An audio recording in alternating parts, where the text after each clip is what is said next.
बड़े ही हर्षोल्लास के साथ भगवान बुद्ध की परिनिर्वाण स्थली कुशीनगर श्रीलंका बुद्ध विहार के विहाराधिपति भंते नंद रतन महाथेरो जी के नेतृत्व में महाकठिन चीवर दान का कार्यक्रम संपन्न कराया गया। मुकुटबंधन चैत्य के निकट स्थापित श्रीलंका बुद्ध विहार अशोक स्तंभ से पैदल चलते हुए भिक्षु संघ एवं अन्य श्रद्धालु भगवान बुद्ध की परिनिर्वाण मंदिर पर पहुँचे, जहाँ पर भगवान बुद्ध की लेटी हुई बड़ी प्रतिमा है। प्रतिमा को चीवर चढ़ाते हुए पूजा पाठ किया। पूजा पाठ करने के पश्चात पुनः सभी लोग पैदल श्रीलंका बुद्ध विहार वापस आए, जहां पर अन्य कई कार्यक्रमों को संपन्न किया गया, जिसमें भिक्षु संघ के अध्यक्ष एबी ज्ञानेश्वर जी के द्वारा त्रिशरण पंचशील एवं मंगल गाथा का उच्चारण करके चीवर दान का कार्यक्रम शुरू कराया गया अथवा सांस्कृतिक कार्यक्रम एवं अन्य वक्ताओं ने अपना अपना वक्तव्य दिया, पर मुख्य रूप से सच्चिदानंद मौर्य जी द्वारा राष्ट्रीयता और धर्म पर बखूबी व्याख्या कर लोगों को समझाने का प्रयास किया।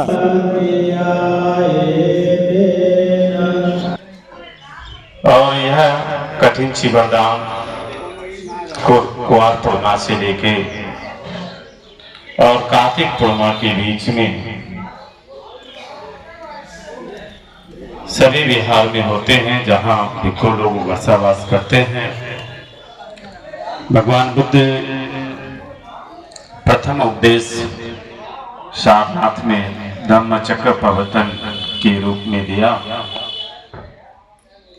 और आषाढ़ पूर्णिमा से ही 4 महीने का चतुर्मास होता है, जो वर्षा काल में भिक्षु लोग जो है अपने सीनियर भिक्षु के शरण में जो है 4 महीने एक ही विहार में वर्षावास करते हैं और उसमें धम्म को बड़ा श्रद्धा पूर्वक जो है विनय का पालन करते हुए एक जगह जो है 4 महीना जो है बिताते हैं। और जब वर्षावास का समापन जो है कुआर पूर्णिमा से शुरू होता है, तो कुआर पूर्णिमा से लेकर कार्तिक पूर्णिमा के बीच में 1 महीना जो है अष्टपरिखार चीवर दान होता है। तथागत भगवान बुद्ध से विशाखा माता जी ने जो है श्रावस्ती में निवेदन किया था कि भगवान हमें जो है 8 चीज जो है भिक्षु लोगों को जो है दान में जो है देने की अनुमति जो है प्रदान करें, जो दैनिक जीवन में उसका उपयोग होता है, जिसमें एक जो है सन्नाटी जो है 2 चीवर, 1 चीवर 1 अंतरवासा और भिक्षा पात्र, जिसमें भिक्षु लोग जो है भिक्षा मांग के भोजन कर सकते हैं, क्योंकि भगवान ने कहा कि चरित्र भिक्षुवे चारिका बहुजन हिताय बहुजन सुखाय। भिक्षु को चारिका करना चाहिए और बहुजन के हित के लिए, बहुजन के सुख के लिए जो है कार्य करना चाहिए। तो भिक्षा पात्र रहेगा, भंते जी लोग कहीं भी जो है भिक्षाटन करके अपना जीवन जो कर सकते हैं। उसके बाद जो है बाल काटने वाला, क्योंकि भंते जिनों का मुंडन होता है तो अस्तूरा जो है जो बाल काटने वाला होता है। और उस समय में जो है लोग जो है नदी से, नहर से, तालाब से जो है पानी पीते थे, तो पानी छानने के लिए छनने जो है होता था। और सुई धागा जब आपका चीवर फट जाए तो भिक्षु लोग जो है अपना सिलाई कर सकते हैं। तो ये 8 चीज जो है अष्टपरिखार चीवर दान भिक्षु लोगों को दान स्वरूप जो है देना चाहिए। और भगवान कहते हैं कि दानक ददन्तु श्रद्धायं शीलं रखन्तु शब्दा भावना वृत्ताभन्तु गच्छन्तु देवता। नहीं बानसा पश्यो होदु इमानि दिसरानि नासा पंचशीला धम्म साधु कांसुरा की डांग कटवा अपमादेना शीलं संपादिता सबा रोगा विनिमुक्तो सबा संधा बोजितो सबा विरामदे कांडो निभूतो जातु अम्भवा सबे जियो विवजन्तु सबा रोगो विनाशन्तु महादेव भवन्तरायो सुखी दीर्घायुको भव अभिवादना शिलेशान चौदा। दान जो है श्रद्धा पूर्वक होना चाहिए और साथ में जो है शीलों का पालन करना चाहिए, क्योंकि शीलवान व्यक्ति ही जो है दान देता है तो दान का जो है पुण्य पारमिता जो है प्राप्त होता है। इसलिए हम सभी को जो है शीलवान होना चाहिए। तो आज ऐसे पावन पर्व पे श्रीलंका बुद्ध विहार में डॉक्टर नंदरतन थेरो जी की तरफ से कठिन जीवनदान का आयोजन जो है किया जा रहा है। ये बड़ा ही पुण्यकारी है। आप सभी लोग तन से मन से इसमें सम्मिलित हो और आप सभी लोग जो है इस पुण्य के भागी बने। इन्हीं शब्दों के साथ जो है आप सभी लोग के प्रति मंगल कामना करते हुए भवतु सब मंगलम रखन्तु सब देवता सब बुद्धानुभावेन सब धर्मानुभावेन सब संघानुभावेन सदा सोथी भवन्तु ते। आप सभी का मंगल हो। बहुत बहुत धन्यवाद। इधर में पुण्य आसवख्या वहाँ होटू, इधर में पुण्य इधर में दाना नहीं बाना सा पसियो होटू साधु साधु साधु।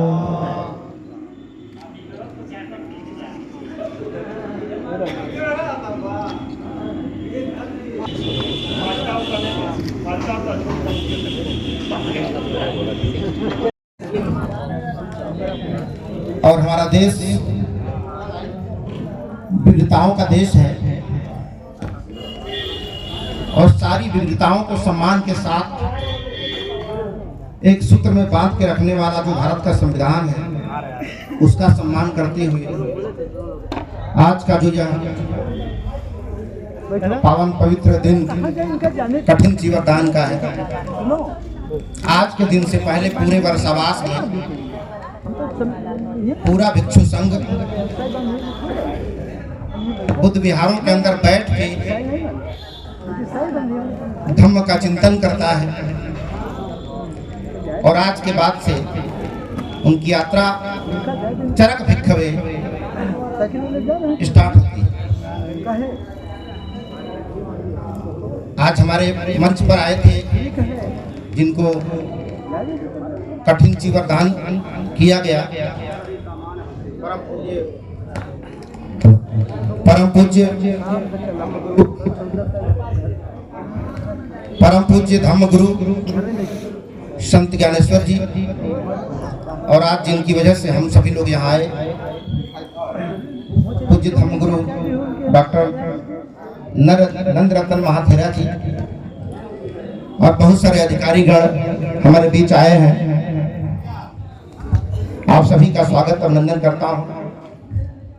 और आज का दिन हम लोगों के लिए बड़ा ही सौभाग्य का दिन है और खासकर कुशीनगर के कार्यक्रम में उपस्थित होने का अवसर हो तो ये तो और बड़ा सौभाग्य का दिन हो जाता है। और आज कुशीनगर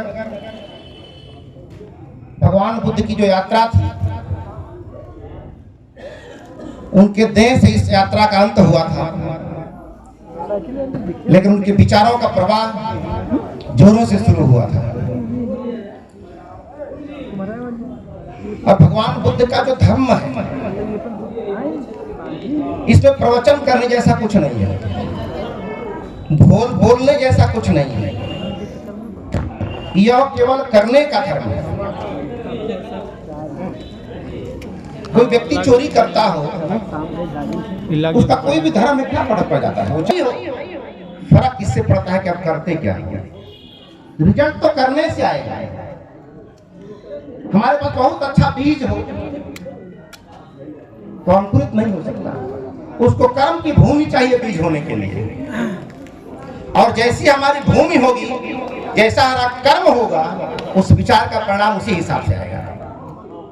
इसलिए भगवान बुद्ध ने यह नहीं कहा कि इसका मालिक कोई और है, कहा कि अपना मालिक आदमी स्वयं है। उसकी दुर्गति, उसकी सदगति दोनों उसके हाथ में है। लेकिन भ्रम में कहां पड़ गए जब किसी ने कहा कि सबका मालिक कौन?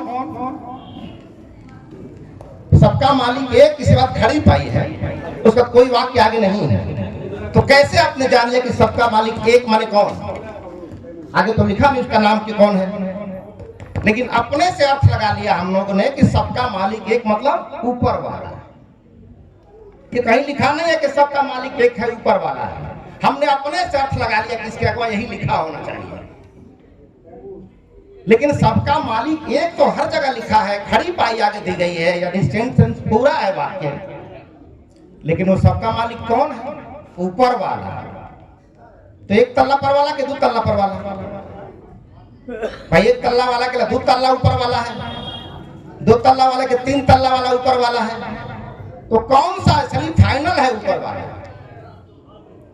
तो सच तो ये है कि हर व्यक्ति का अपना एक ऊपर वाला होता है, और ऊपर वाला कोई और नहीं, ये जो खोपड़ी है ना आपका, यही आपका ऊपर वाला है।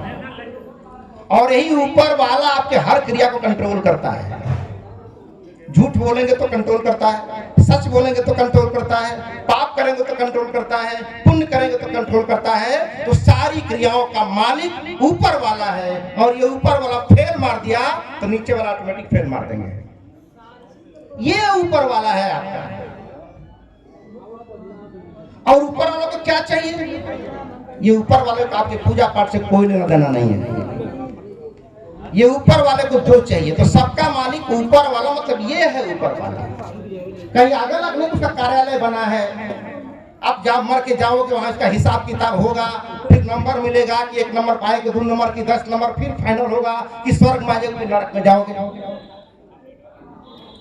यही है आपका ऊपर वाला। ऐसी एक घटना थी, एक छोटा सा एक बोध कथा है कि एक बार एक आदमी मर करके गया स्वर्ग में। तो स्वर्ग के गेट पर एक खड़ा था स्वर्ग का दरवान। तो उसने दरवान से पूछा कि बताओ यहाँ पे भगवान बुद्ध आए हैं क्या? बोल नहीं। बोला यहाँ ईसा मसीह आए हैं कभी स्वर्ग में? बोला नहीं। बोला मोहम्मद साहब आए हैं कभी स्वर्ग में? बोला नहीं। तो बोला उस जमाने के अच्छे लोग हैं जहां से मैं मर के आया हूं। तो अच्छे लोग वहां पढ़ाया गया कि जो काम करते हैं अच्छा तो स्वर्ग में जाते हैं, और ये उस दुनिया के सर्वश्रेष्ठ लोग हैं, भगवान बुद्ध, मोहम्मद साहब, ईसा मसीह, तो इनको तो स्वर्ग में होना चाहिए। और आप बोल रहे हो कि लोग कभी आए नहीं, इनका तो मैंने काम नहीं, नाम नहीं कभी सुना। तो वहां तुम गलत पते पे आ गए हो। एक डिपार्टमेंट और है, वहां जाओ। तो बोला वो नरक का डिपार्टमेंट है। वहां गया, उसके गेटकीपर से पूछा कि भाई भगवान बुद्ध आए? बोला हाँ यहाँ तो आए हुए, देखो जितने लोग दुखी हैं उनके ऊपर करुणा बरसा रहे हैं नरक में। बोला ईसा मसीह वो भी यहाँ आए हैं? बोला मोहम्मद साहब ये तीनों की तरह यही है नरक में। तो बड़ा घनचक्कर में पड़ गया कि उस दुनिया के सर्वश्रेष्ठ लोग थे, नरक में क्या कर रहे हैं? इनको तो स्वर्ग में होना चाहिए। तो गेट कीपर ने जो जवाब दिया, कहा कि ये तुम्हें किसने समझा दिया कि अच्छे लोग स्वर्ग में जाते हैं? सच ये है कि अच्छे लोग जहां चले जाते हैं वो जगह स्वर्ग बन जाती है। तो स्वर्ग में अच्छे लोग की क्या जरूरत है? जितने अच्छे लोग हैं उसकी नरक में जरूरत है। और ये तीनों महापुरुष इस नरक में तब तक रहेंगे जब तक नरक भी स्वर्ग न बदले। तो अच्छे लोगों से दुनिया अच्छी होती है। दुनिया अच्छी होती है तो लोग अच्छे होते हैं? नहीं, दुनिया को हम बनाते हैं, दुनिया हमें नहीं बनाती। किससे बात करेंगे? जमाना बड़ा खराब है, लोग ठीक नहीं है आजकल। कौन लोग ठीक नहीं है? हमको छोड़कर बाकी लोग ठीक नहीं है। हमको छोड़ के दुनिया में लोग ठीक नहीं है।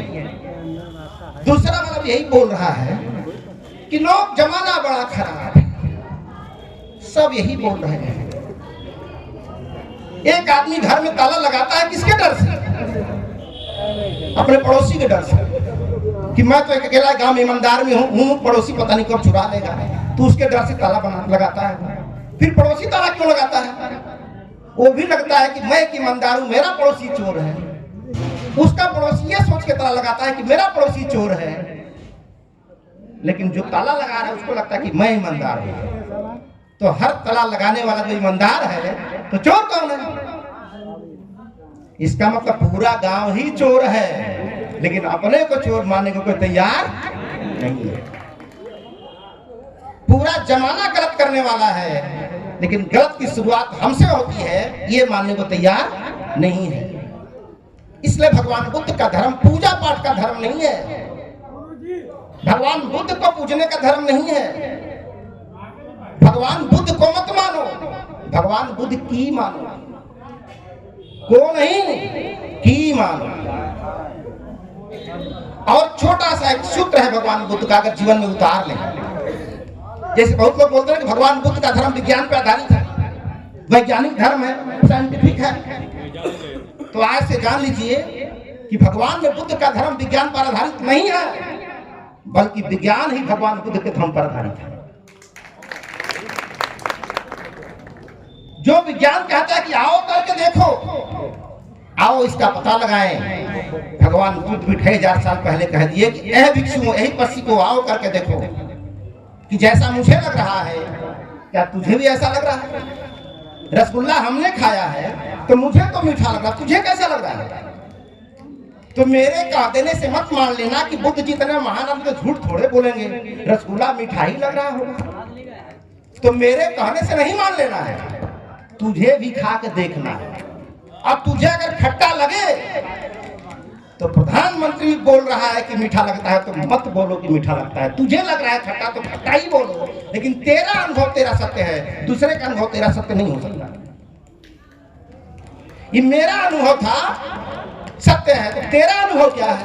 हो सकता है मेरा वाला रसगुल्ला 1 नंबर का हो, इसलिए मीठा लग रहा है। तेरा रसगुल्ला 4 दिन का बासी पड़ा हो तो खट्टा भी लग सकता है। तो खट्टा बोलोगे तो शोध शुरू होगा कि खट्टा क्यों है, स्वभाव तो मीठा है, तब पता चलेगा ये गड़बड़ आदमी, ठीक रसगुल्ला नहीं है। तो दुनिया में सच एक ही होगा। अरे सच का मेल एक दूसरे सच से नहीं मेल खा रहा है।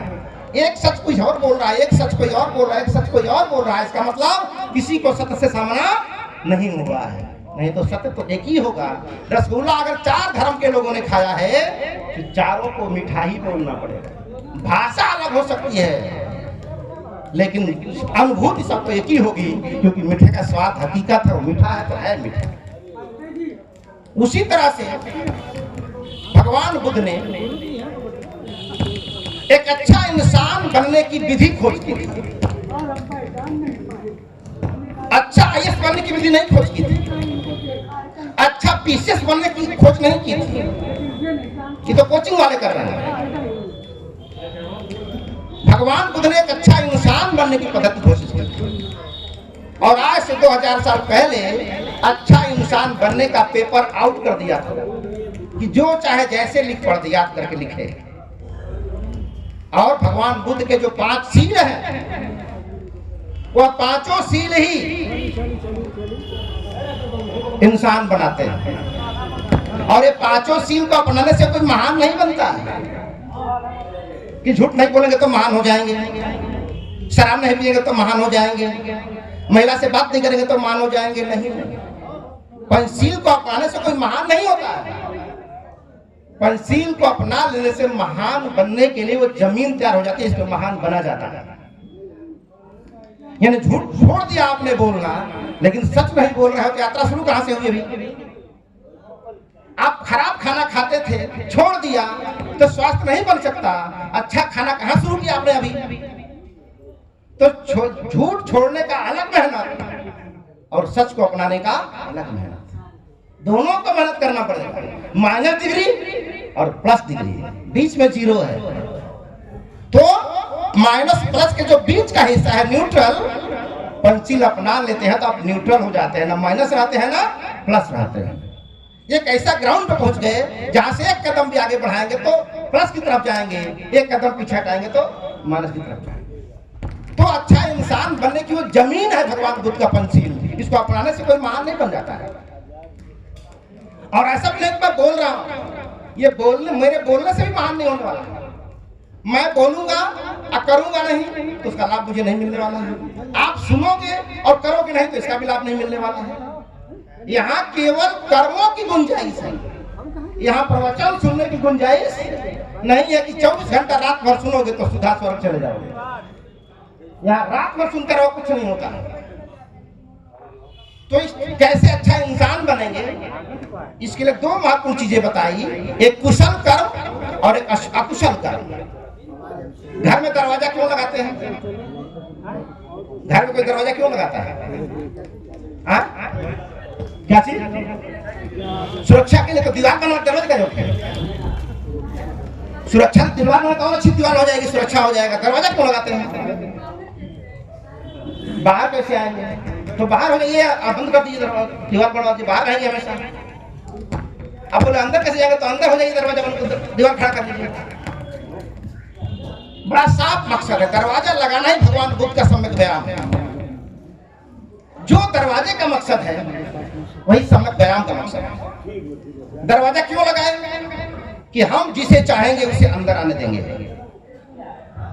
और कोई अंदर व्यक्ति है वो जिसको चाहेंगे उसी को बाहर जाने देंगे। दो काम। तीसरा, बाहर का व्यक्ति वही जाएगा जिसे हम चाहेंगे, और अंदर का व्यक्ति बाहर वही जाएगा जिसे हम चाहेंगे। चार इसके तरीके हैं सम्यक व्यायाम के। अगर इस सम्यक व्यायाम हमने जीवन में अपना लिया तो जीवन कहां से कहां चला जाएगा सोच नहीं सकते। और इसका एग्जाम किसी को नहीं देना है, आपको स्वयं अपनी परीक्षा भी लेनी है कि इसमें पास हुआ कि नहीं हुआ, क्योंकि आप अपने मालिक स्वयं है। कोई आपका कोई दूसरा मालिक नहीं देख रहा आपको क्या कर रहा है। और सील और चरित्र में ही फर्क होता है। चरित्र दिखावा करना पड़ता है। जैसे नहर का पानी बह रहा है, वो चरित्र है। एक जगह कहीं बोतल टूटा उसका दीवार, तो फट से पानी उधर निकल जाएगा। वो चरित्र है जो लोगों के डर से बचाना पड़ता है। और सील दिखाई नहीं देता है, वो अंदर का चरित्र है। वो ईमानदार दिखाई नहीं देंगे, चरित्रवान दिखाई नहीं देंगे, अंदर से अंदर वो रहता है, पता नहीं चलेगा। तो सील वाने पर लोग अक्सर शक करते हैं कि आदमी ठीक नहीं है, लेकिन चरित्रवान होने पर आदमी शक कर सकता, शक नहीं कर सकता, क्योंकि जहां देखेगा सजग रहेगा। जैसे पैसा कहीं गिरा है, उसका पैसा नहीं है, कोई देखा, कोई देख तो नहीं रहा है, उठा लेगा। तो कोई नहीं देखा तो चरित्रवान है। सारी दुनिया जानती है चरित्रवान है। कोई लड़की जा रही है, कोई महिला जा रही है, देख रहा, कोई इधर बदल देख तो मैं छेड़ दिया, मिला तो, लेकिन लोगों को पता नहीं कि मैंने छेड़ा है, तो मैं चरित्रवान आदमी हूं। माने लोगों से छुप के जिसको करना पड़े वो चरित्र है। और पैसा गिरा है वो मेरा नहीं है, कोई देखे चाहे ना, मैं उसे नहीं लूंगा चाहे कोई दूसरा ले ले भले। ये सील है। माने सील वो चरित्र है जो कोई देखे चाहे ना देखे, मैं वैसा ही हूं। चरित्र है तो कोई देख ले तो कर भी लेंगे। इसलिए बहुत सारे चरित्रवान साधु महात्मा आज जेल में हैं। बहुत सारे चरित्रवान महात्मा जेल में है, और उस सीलवान होते तो जेल में नहीं देखा तो बाजी मार लिया, नहीं देखा तो छेड़ दिया, तो नहीं देखा तो आज वो जेल में है। अगर वो जेल में पता ना चलता किसी को तो आज भी वो जेल में होते। तो चरित्र अगर छुपा रह गया होता तो आज भी वो विश्व गुरु में माने जाते हैं, किसी को पता नहीं चलता कि खराब आदमी है। तो चोर उसे नहीं कहते जो चोरी करता है, चोर उसे कहते हैं जो पकड़ा जाता है। पकड़ाया नहीं तो चोर नहीं है, पकड़ा नहीं तो चोर नहीं। वही पकड़ाते रहे तो जेल में नहीं होते। सब लोग जानते, लोग पूजा करते हैं। आज भी लोग उनको अच्छा बुरा मानने को तैयार नहीं, बहुत सारे लोग। तो भगवान बुद्ध ने चरित्रवान बनने की बात नहीं कही, उन्होंने कहा कि सीलवान बन। कोई देखे चाहे ना देखे, तेरा पैसा नहीं है तो उठाना नहीं है। रास्ते में महिला जा रही, कोई देखे चाहे ना देखे, हमारी बहन हमारी बेटी है। तो ऐसा सील जब गली गली में पालन होगा तो क्या थाना फौजदारी की जरूरत पड़ेगी? तो ऐसा भारतवर्ष में था कि जहां डाल डाल पर सोने की चिड़िया करती है बसेरा, वहां आसमान से बातें करते मंदिर और शिवालय, जहां किसी नगर में किसी द्वार पर कोई न ताला डाले। ये गीत लिखी गई होगी ना? तो गीत लिखने में काल की परिकल्पना की गई कि कब का ये काल होगा। ऐसे तो कोई लिख नहीं देगा। भारत ऐसी कभी था, लेकिन लोगों ने क्या लिखा? मेरा भारत महान। लेकिन ये नहीं लिखा कि है या था या होगा। माने बिना सहायक क्रिया के वाक्य को पूरा कर दिया गया। मेरा भारत महान था भी कहते तो पता चलता, बताना पड़ता है कौन काल था। वो है कहते तो हमको पता ही है कितना महान है आज। और होने वाला कहते तो भी पता चल जाता कि आज नहीं कल होगा, हम होंगे कामयाब एक दिन, आज नहीं तो कल। लेकिन मेरा भारत महान कह कर कैसे कट कर दिया गया, काम खत्म, बिना सहायक क्रिया के मानते रहो, आज हो माना कल हो माना, जब मन करी सब मानना। आज कपटा अच्छे दिन किसके आएंगे, कब आएंगे, न पास्ट टेंस है, न प्रेजेंट टेंस है, न फ्यूचर टेंस है। यानी एक ऐसा वाक्य है कि एक साथ किसी को बेवकूफ बना सकते हैं। तो भगवान बुद्ध का जो धर्म है वो सील का धर्म है, अंदर से भी आप वैसे हो और बाहर से भी आप वैसे हो, ये सील है। और अंदर से कुछ और हो, बाहर से कुछ और है, ये चरित्र है। तो भगवान बुद्ध ने किसी को चरित्रवान बनने की बात नहीं की, सीलवान बनने की बात की। और सीलवान कैसे बनेंगे, तो इसके लिए 4 सूत्र बताया। छोटी चर्चा करूंगा, हमारे दिव्यनाथ सर बैठे हैं, बहुत कुछ सीखना हमें है। और सम्यक व्यायाम, आज व्यायाम का मतलब लोग क्या लगाते हैं, दंड बैठक करना व्यायाम है, तो सच में ये भी व्यायाम है। लेकिन व्यायाम 2 तरह का होता है, एक शारीरिक व्यायाम और एक मन का व्यायाम। और आदमी को स्वस्थ होने के लिए दोनों की भूमिका, मन का व्यायाम भी होना चाहिए और शरीर का व्यायाम भी होना चाहिए। लेकिन आज व्यायाम का मतलब लोग केवल तन के व्यायाम से मानते हैं। और व्यायाम का 4 उद्देश्य होता है, 4। पहला कि कोई बुराई अगर बाहर है तो मेरे अंदर ना आने पाए, इसकी रोज प्रैक्टिस करना, अचानक नहीं हो जाएगा ये। कोई बुराई बाहर है तो आपके अंदर ना आने पाए, इसका रोज अभ्यास करना, एक दिन में नहीं हो पाएगा ये। करत करत अभ्यास से तब जड़मती होती सुजान, एक दिन में नहीं होने वाला है। तो रोज मन को अभ्यास करें कि कोई बुराई हमारे अंदर न आने पाए, पहला व्यायाम। दूसरा, अंदर की बुराई है तो उसको बाहर निकाला जाए, ये भी एक दिन में नहीं होने वाला है। बीड़ी पीना जानते हैं तो अचानक नहीं छोड़ देंगे, खैनी खाते हैं तो अचानक नहीं छोड़ देंगे, 4 बजे भोर में उठते नहीं है तो अचानक नहीं उठना शुरू कर देंगे। धीरे धीरे अभ्यास करना है कि हमारे अंदर की बुराई बाहर जाए। 2 व्यायाम हो गया। तीसरा व्यायाम, अंदर की जो अच्छाई हमारे अंदर है वो मजबूत हो और अच्छी हो, ये बाहर न जाने पाए, तीसरा व्यायाम। और बाहर से कोई अच्छाई है उसको भी दरवाजा खोल दो, अंदर आ जा। ये 4 व्यायाम का हम डेली प्रैक्टिस करते हैं और ये रोज अभ्यास करना पड़ेगा। हमारी बात सुन लेंगे, डॉक्टर साहब बड़ा अच्छा बोल रहे थे, अरे मेरे अच्छा बोलने से आपका क्या फायदा है, मैं अच्छा बोलता हूं तो आपका क्या फायदा इसमें, मेरी तारीफ करेंगे इसमें आपका क्या फायदा है। आप फायदा तो तब होगा जो सुन रहे उसको अपने जीवन में लागू करेंगे तो जीवन संवर जाएगा। इसलिए भगवान बुद्ध के धर्म में ईश्वर का कोई स्थान नहीं है, क्योंकि हम अपना मालिक स्वयं हैं।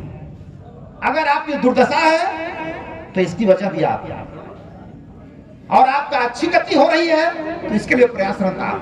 यानी यहाँ प्रयास से कुछ नहीं होने वाला है, प्रयास से सब कुछ होने वाला है। तो भगवान बुद्ध के धर्म का उद्देश्य है कि अपने आप को अच्छा बनाए, और आप भी अपने को अच्छा बना सकते हो, कोई दूसरा आपको अच्छा नहीं बना सकता। इसलिए आज भगवान बुद्ध के धर्म का विस्तार हो रहा है, लोग कह रहे हैं हिंदू समाज में विस्तार हो रहा है। नहीं, भगवान बुद्ध का विस्तार जितना पहले था उतना ही आज भी है, उतना भविष्य में भी रहेगा। गड़बड़ी कहाँ है कि उस विस्तार में हम जुड़ने लगे हैं, अब ये फायदा हो रहा है, उसमें हम भी जुड़ रहे हैं। ऐसा नहीं कि आप नहीं थे तो धर्म नहीं था, आप नहीं थे तो सूर्य नहीं था। घर के कमरे में आप बंद थे तो सूर्य का प्रकाश घर में नहीं आ रहा है, आप खुद ही घर से निकल के प्रकाश में जा रहे हैं। यहाँ आप आए हो, आप नहीं आते तो धर्म का विस्तार यहाँ होता, तो यहाँ धर्म नहीं आया है, आप यहाँ आए हो और यहाँ से धर्म लेकर अपने घर जाओगे। तो हमारे अंदर मतलब हमारा जुड़ाव उससे हो रहा है। तो जब ज्यादा लोगों का जुड़ाव होगा तो लगता है कि धर्म का विस्तार हो रहा है। धर्म का विस्तार नहीं हो रहा, उसकी साइज पूरी पहले उतनी थी और आज भी साइज उसकी ही है। मानने वालों की संख्या कम हो जाती है और मानने वालों की संख्या बढ़ जाती है, बस ये होता है। विस्तार उसका नहीं होता, उसका विस्तार उतना ही है। सूर्य उदय उतना ही होता है सूर्य अस्त उतना ही होता है। हम उसके संपर्क में है कि नहीं, बस सवाल यहाँ होता है। हम संपर्क में हो गए तो लगता है सूर्य उदय हो गया, हम संपर्क से दूर हो गए तो लगता है कि सूर्यास्त हो गया। अभी सूर्यास्त होने वाला है, तो सूर्यास्त होने वाला क्या? हम सूर्य से दूर होने वाले हैं और अमेरिका वाले सूर्य के करीब होने वाले हैं। सूर्यास्त और सूर्योदय थोड़ा ना होता है।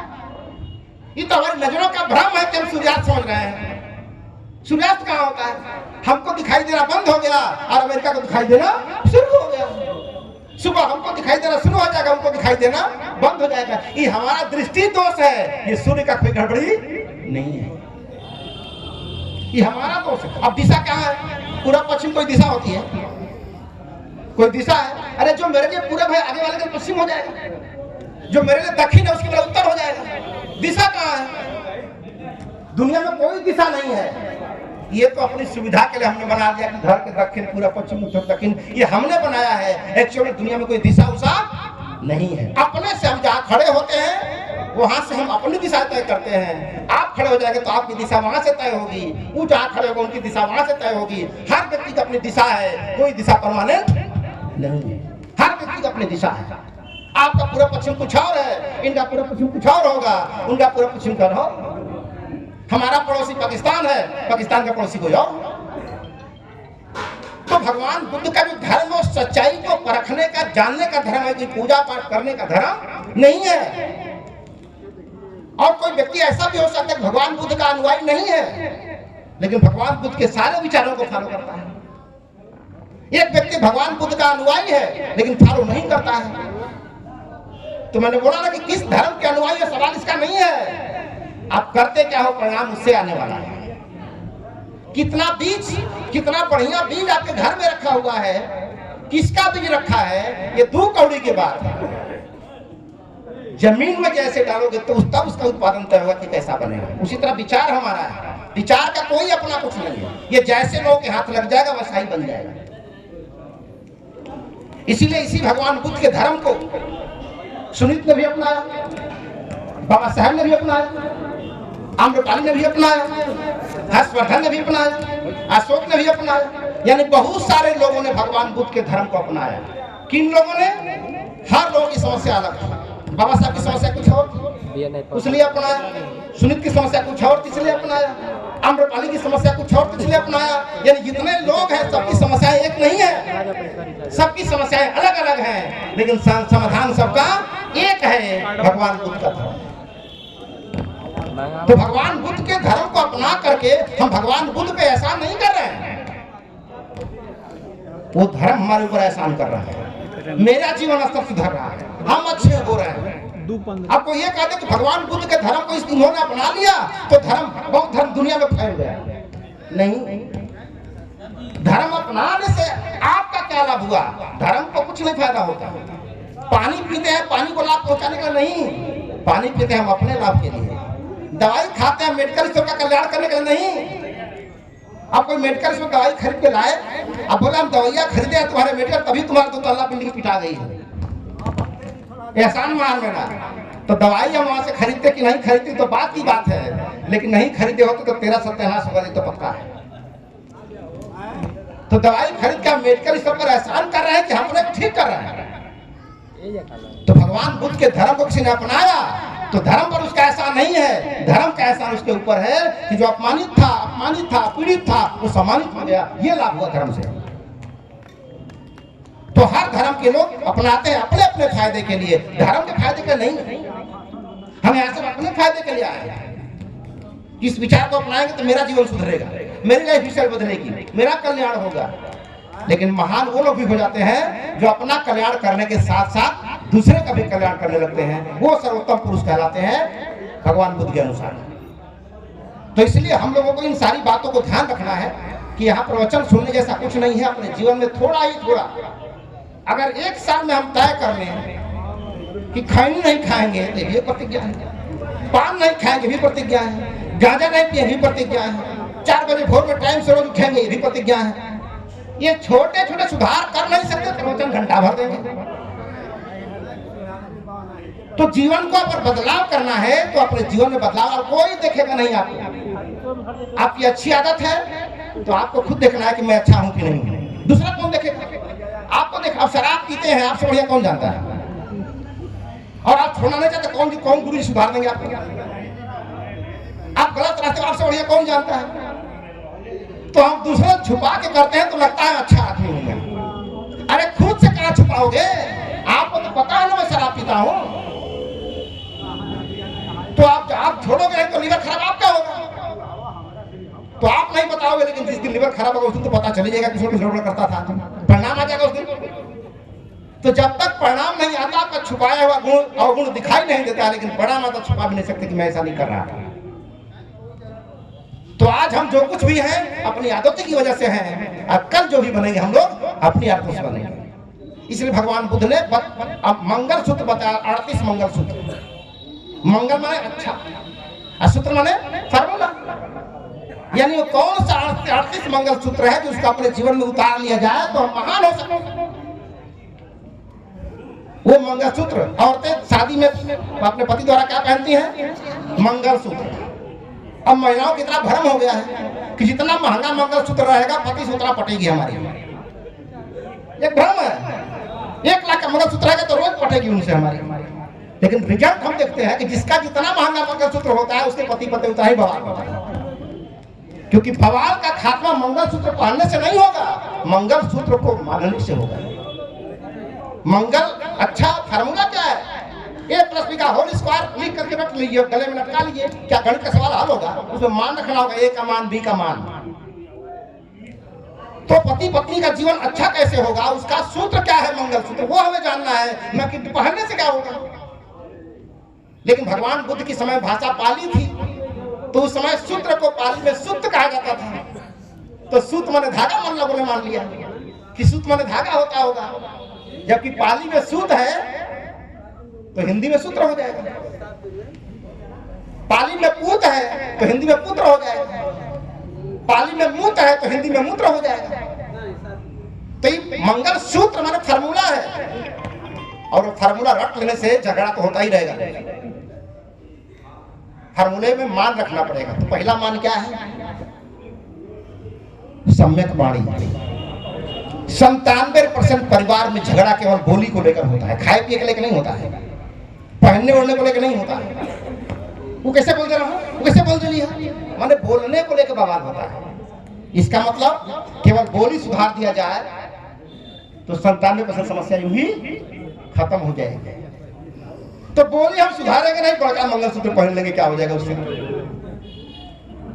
सास को बहू से कैसे बोलना है, बहू को सास से कैसे बोलना है, देवर को भौजाई से कैसे बोलना है, भौजाई को देवर से कैसे बोलना है, पति को पत्नी से कैसे बोलना है, पत्नी को पति से कैसे बोलना है। ये बोली एक अनमोल है जो कोई बोले जान। अगर बोलने आता है तो उसकी अनमोल है। अब बोले नहीं तो शराबी दिन भर पी के बोलता रहता है, कौन सुनता है उसको? बोली एक अनमोल कब है? जब बोलने आए। तो शब्द संहारे बोलिए, शब्द के हाथ न पाओ, एक शब्द औषधि बने, एक शब्द करे घाव। इसको एक ही सूत्र भगवान का है, सम्यक वाणी। तो हम भगवान बुद्ध के अनुयायी हैं, वाणी मेरी संयम है नहीं तो रिजल्ट कैसे आएगा? जिंदगी बीत जाएगी, रिजल्ट नहीं आएगा। अगर जिंदगी इस बात समझ में आ गई है तो 1 सेकंड में परिणाम आ जाएगा। 1 मिनट लगता है जिंदगी बदलने में, उससे ज्यादा नहीं लगता है। एक लाइन से दूसरे 4 लाइन मिलाने में कितना समय लगता है? वो केबिन मैन होता है, फट से इससे खींच देता है, बस गया वाली गाड़ी पटना चली जाती है। कुछ करता है क्या? 1 सेकंड ऐसे हिला देता है, इस लाइन वाली गाड़ी उस लाइन चली तो मौत 1 मिलीमीटर गैप हो जाता है। उसी तरह झूठ और सांस का जो रास्ता है उन दोनों में 1 मिलीमीटर का गैप है। वो दोनों एक जगह मिलते हैं दोनों, और आप जहाँ जंक्शन वहीं आप खड़े हैं। सही और गलत काम का जो जंक्शन पॉइंट हो, आप खड़े हैं। अब इधर जाएंगे किधर, ये कौन तय करेगा? ऊपर वाला नहीं, हाँ ही ऊपर वाला। ये ऊपर वाला तय करेगा कि इधर जाए कि इधर जाए। इधर गए तो गलत रास्ते पहुंच गए, तो दोष किसका है? आपका दोष। सही पे पहुंच गए, आपकी खूबी है। तो इंसान के अंदर खूबियां और खामियां दोनों भरी पड़ी हैं। हम किसको अपना कर किस रास्ते पे चलते हैं, वो परिणाम हमारे हाथ में होगा। इसलिए किसी पर टीका टिप्पणी करने का कोई मतलब नहीं। बहुत सारे लोग, बड़ा अत्याचार हमारे पर हुआ नहीं, हमने अत्याचार सहा। अंग्रेज हमको गुलाम बना लिया, बनाए नहीं, हम बने नहीं। बनते तो क्या होता? मर जाते या तो भगा देते। तो मरे नहीं, इसका मतलब गुलामी स्वीकार थी हमें। अब फिर हमने भगा तो हमें ने भगा। तो अच्छाई बुराई दोनों के मालिक है, भगाना चाहे तो शक्ति हमारे अंदर है। अब मान लिए तो कमजोर आप है, जा नहीं सकते। बिड़िया छूटत नहीं के कहा करी ढेर दिन का पकड़ ले बानी। बिड़िया तो होके पकड़ लो कि बिड़िया के तू पकड़ ले बानी। गलत आदत को आप पकड़े ना है, वो आपको पकड़े हुए हैं। तो अपने कमियों को छुपाने के लिए आदमी दूसरे पर दूसरा के अपने मुक्त हो लेता है। तो भगवान बुद्ध का धर्म स्वयं से शुरू होता है, किसी और से शुरू नहीं होता। इसीलिए बहुत ज्यादा बोलने जैसा कुछ नहीं है, बस इतना ही समझ लीजिए कि भगवान बुद्ध के धर्म का विस्तार पहले भी था, आज भी है, भविष्य में रहेगा। हमारा उससे कनेक्शन है कि नहीं? अगर हमारा कनेक्ट हुआ है तो धारा इधर से बहने लगेगी, आपको सवाल शुरू हो जाएगा। भाई बिजली का कनेक्शन है, सारे रूम में तार गए हुए हैं, तो पूरे कमरे में विस्तार है, लेकिन आप कमरे में तो विस्तार नहीं है। कब होगा? जब आपसे तार कनेक्ट हो जाएगा तो इधर भी उजाला होके जाएगा। वहां भी जाएगा, वहां पहले से जा रहा है, लेकिन आपके घर से होके नहीं जा रहा। जब कनेक्शन कर देंगे तो आपकी तरफ से होके जाएगा। तो भगवान बुद्ध का कनेक्शन चीन, जापान, कोरिया, थाईलैंड सब जगह पहुंच रहा है। आपके घर नहीं पहुंच रहा था। दुनिया के सारे देशों में उनका धर्म पहुंच रहा था, धर्म का प्रकाश आपके घर में नहीं जा रहा था। तो कनेक्शन आपने ले लिया है, तो आपके घर से उजाला होते हुए चाइना जा रहा है। उसका विस्तार पहले भी था, आप कनेक्ट नहीं दिखाएंगे। तो जितने लोग बाकी बचे हैं वो केवल कनेक्ट हो जाए, धर्म स्वयं काम करना शुरू कर देगा। उजाला अपने आप हो जाएगा, उसको करने की जरूरत नहीं, कनेक्शन खाली जोड़ दीजिए। तो इन्हीं चंद बातों के साथ परम भिक्षु संघ यहाँ बैठे हुए हैं, आप सभी का आदर करते हुए आप लोगों ने गृह त्याग किया है, इच्छा आकांक्षाओं की बलि चढ़ाई है। अगर नहीं भी चढ़ाई तो चढ़ाइए, क्योंकि आपने शपथ ले लिया है, लाइसेंस ले लिया। हम लोग का लाइसेंस नहीं है, क्योंकि हम लोग चीवर नहीं लिए हैं, तो हम लोग गलती कर भी सकते हैं, क्षमा हो सकता है। लेकिन पुलिस का ड्रेस पहन के गलती कैसे कर सकते हैं? तो जब चीवर हमने ले लिया है तो चीवर के सम्मान में, क्योंकि चीवर कोई साधारण नहीं है, ये वो चीवर है जहां सम्राट अशोक जैसे लोगों ने घुटना टेके। मैंने जिसने दुनिया का घुटना टेकाया वो चीवर के सामने घुटना टेके। तो चीवर वस्त्र के सामने नहीं टेका, उन्होंने उस क्वालिटी के सामने टेका, उसकी मैच्योरिटी के सामने टेका, उसके महत्व के सामने टेका। तो अगर ये महान वस्त्र हमने धारण किया है तो अपने अंदर भी महानता लाने की कोशिश करें, और हम लोग भी पूरी तरह से कोशिश करेंगे। और बुद्ध विहारों को जगह जगह आप जहां भी हैं हर तरह से उसे कोशिश करिए मदद करने की, सहयोग करने की, क्योंकि पावर हाउस सलामत रहेगा, टावर सलामत रहेगा, सबके मोबाइल में कनेक्शन जाता रहेगा, टावर ध्वस्त हो जाएगा, कोई मोबाइल रहेगा फिर भी काम नहीं करेगा। बहुत बहुत धन्यवाद, थैंक यू।